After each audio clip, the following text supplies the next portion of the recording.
Okay, this is what I do when it comes to finding and figuring out my CG.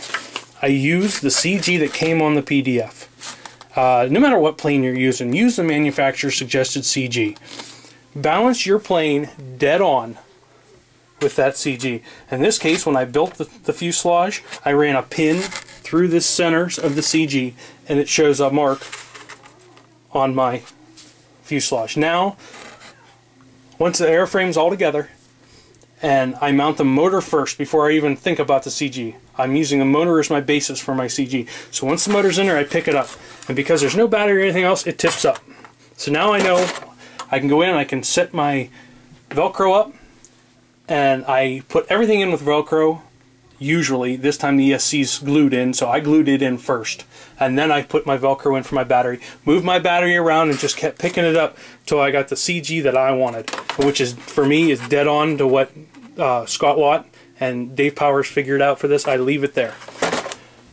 Once that's all set, the first test flights, I fly dead on CG, I throw it up, and I can adjust it from there. I can move my battery a little bit, whatever I need to do. I don't add weight.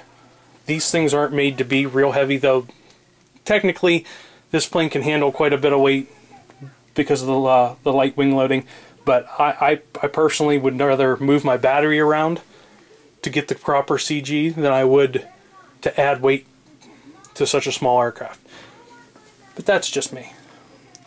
CG I mean, there's so many, everybody does it a little bit different. I've got a CG machine around here. It won't work on these small aircraft. They're just too lightweight. There's not enough there. I mean, yeah, sure, it'll give you a reading, but it'll give you 10 different readings out of 12 different tries. So the smaller planes now, I usually don't use the CG machine. I like to do it by hand. I like to feel it. I pick it up right on the CG. When I ask myself, well, is it pulling me backwards? Does it feel like it's pulling my fingers forwards? Can I feel the roll to the right or the left? That's all part of the CG. Definitely the roll right or left. I found that out a couple times. If you mount your battery too far one side or the other, whew, it can get pretty ugly. There you have it. That's how I do my CG. Thanks.